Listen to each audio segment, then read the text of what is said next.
Hi friends, welcome to Everstudy Classes. So in this video we are going to continue our discussion on the past 5 MCQs which we are continuing as a part of Blast from the Past 5 MCQ series. So this is the series which we have launched for the UGC Net Commerce Examination, in which we are regularly discussing important MCQs which have been asked in the past and which have a very high probability of being repeated in the future. So we have already discussed how we have to cover the past papers with regard to UGC Net Commerce Examination, and through this particular video we try to understand how should we try to solve the questions which have been asked in the past in order to obtain complete conceptual clarity, so that we can answer or we can easily handle any similar question which is asked in the future. Now the topic for this particular video is going to be international business. Now before proceeding forward, let me quickly tell you about the courses which Everstudy Classes is presently running for UGC Net Commerce. Now there are different sets of free and paid courses, and if we talk about the free courses, then there is a free mock test, and this mock test is now available online, and you can attempt this particular mock test just by enrolling yourself. And I would request you guys that you should attempt this mock test, because it would give you a look and feel of how the computer based testing is going to be.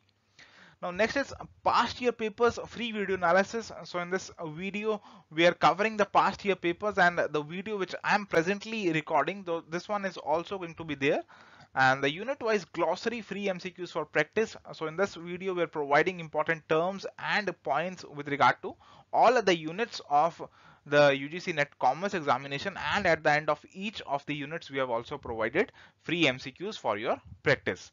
So you can enroll in these particular units for free. Now apart from the free courses, we are also running some paid courses, and this will also boost your preparation for the UGC Net Commerce Examination. So we are running a test series, and this test series is divided into two parts. One is a full length mocks only test series, in which we are providing 6 full length mocks, and the other one is a complete test series in which we are providing unit wise sectional tests containing 100 questions each, and there are also 6 full length mock tests for your practice. So let's start with the first question. So in this question, two statements are given to us, and the first statement is developing countries can borrow more than their quota under extended fund facility of IMF. And the second statement, it reads, the extended fund facility was created in 1984 to help the developing countries over a longer period up to 3 years. So this is talking about the extended fund facility of IMF, and it is asking which of the following statements they are correct. Whether only one is correct, or two is correct, or both these are correct, or both these are not correct. So basically this question is about EFF, that is extended fund facility. Now before directly jumping onto the extended fund facility, let me quickly talk about the important terms which are related to this particular question, because it may happen that next time a question may be asked on the related aspect. So first and foremost, we have to know about International Monetary Fund, or IMF. So it is a type of international financial institution. So it's a financial institution of an international or a global level, and it was formed way back in 1945. 27th December 1945. So this is something which is not new. This is very old, and its headquarters, they are located in Washington DC in United States. And the objective for setting up this International Monetary Fund, it was for fostering a monetary cooperation, for fostering international monitoring cooperation, to promote international trade and sustainable economic growth, and to make sure that the members which are facing different kinds of balance of payment difficulties, their issues could be addressed. Now what are the balance of payment difficulties? Let's understand what is this balance of payment account first. Now balance of payment account is an account which contains the details about the country's trade and other economic exchanges with the world. So if you talk about India's balance of payment account, it talks about how the India has interacted in financial terms with the world. What are India's exports to the world? What are India's imports from other countries in the world? And what are the services which India has received from the other countries, and what it has given to those countries? And there is also about what is the investment which has come to India, what is the borrowing that has come to India. So all the flows between India and the other countries of the world in financial terms. They are recorded in this account. Now this account, it has two parts. One is current account and other is capital account. Now current account, it contains a record of current or ongoing short-term transactions. So if you are trading in goods or services, then it will come in current account. But if you are taking a loan, if you are making an investment, if the FDI is coming into India, this would come under capital account. So this capital account, it deals with capital transactions which impact the assets or liabilities of the country. Now, when we talk about the BOP crisis, this is also a currency crisis. It occurs when we are not able to pay for our imports. So it occurs when our balance of payment account is not balancing and we have to borrow. We need a significant amount of borrowings to meet our balance of payment obligations on account of imports. So this is a situation of crisis, BOP crisis. Now let's learn about extended fund facility of IMF. Now this facility is a lending facility of IMF. So this facility, it was established in 1974 and the objective was to address medium and longer term balance of payment problems. So if the countries, they were having balance of payment problems in the medium to long term, then to address those problems, this facility, it was introduced, and any country which was suffering from balance of payment problem, it was not able to pile up money for its imports, and there were different issues in the economies. Moreover, there were structural issues in the economy. There were weaknesses which have to be redressed, and for addressing those particular weaknesses, amount was required, and for this particular thing, this facility was established by IMF, that is extended fund facility. So to rectify the structural weaknesses in the country, to make sure that now you are able to meet your import obligations, this facility, it was established, and the borrowing under this facility is subject to the normal limit of up to 145% of the country's IMF quota annually. So a country is assigned quota in IMF based on the economic conditions and the characteristics of that particular country, and it can borrow up to 145% of that IMF quota annually under this particular limit. Now, based on our understanding, now let's try to answer this question. So the first statement, that is true, because developing countries can borrow more than their quota. We have just seen that they can borrow up to 145% of their quota annually under this facility. So this is true. Next is, it was created in 1984. This is not correct because it was created in 1974. So this statement second is incorrect and one is correct. So the answer becomes option number 1. So now let's move to the next question. Match the items of list 1 with those of list 2 and choose the correct code of combination. So here we are given poverty reduction and growth facility, supplementary reserve facility, extended fund facility, and we are given the different years in which these were introduced, and we have to match and find the correct code. So to answer this particular question, we must be aware about the important facilities which are being provided by IMF or International Monetary Fund. So first one is poverty reduction and growth facility. So as its name only indicates, this one is going to help in tackling of poverty. So this is an arm of IMF which lends money to the world's poorest countries so that they can eliminate poverty, and it was set up in 1999, September 1999. Next is supplemental reserve facility. Now this facility, it is again a financing facility of IMF which was established in 1997, and it is designed to provide financial assistance to member countries, or the member countries of the International Monetary Fund or IMF, which are facing balance of payment difficulties. So this is very much similar to extended fund facility which we have just discussed in the previous question, but here the financing need is generally short term. In the extended fund facility, the financing need, it was more of a medium and long term, but in this particular case for supplemental reserve facility, the needs are rather short term. And if we talk about the extended fund facility, this is the facility which we have just discussed in the previous question, and it was established in 1974 to address medium and long term BOP problems. So now we can easily match the columns, and we know the correct answer is going to be by matching these, like poverty reduction and growth facility, it was introduced in 1999, so A has to be matched with 3. Extended fund facility was in 1974, so C has to be matched with 2, and supplemental reserve facility in 1997, so B has to be with 1. So the correct answer becomes option number 1. Now let's move to the third question. Who among the following has given absolute advantage model of international trade? Options are Adam Smith, David Ricardo, Hawkshire Olin, William Petty. So to answer this question, we must be aware about the different theories with regard to international trade, and one of the important theories is the theory of absolute advantage, which is being asked in the question. So rather than simply knowing about the person who gave this theory, let us understand what this theory is about. So this theory was put forth by Adam Smith. So this is the answer to your question, that this theory was put forward by Adam Smith. And now let's move forward to understand this theory.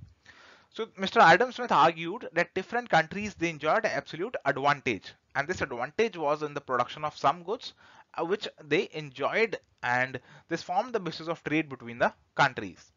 So suppose if there is a country A which is better than the country B in producing roses. So country A produces better quality of roses and country B is better in producing computers. So what will happen? Country A will transfer to country B roses and country B will transfer to country A computers. So this will form the basis of international trade.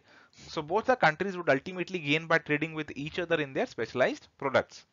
So as a result, both these products are going to be produced and consumed in more quantities, and both these nations, they are going to benefit. So this is the theory of absolute advantage. So both the countries are having absolute advantage in their domains, and this is forming the basis of international trade as per this theory put forth by Adam Smith. So the answer to this question is option number 1, that is Adam Smith. Now let's move to the next question. Who or which among the following is not an international economic institution? Options are IMF, IBRD, ADB, and IFRS.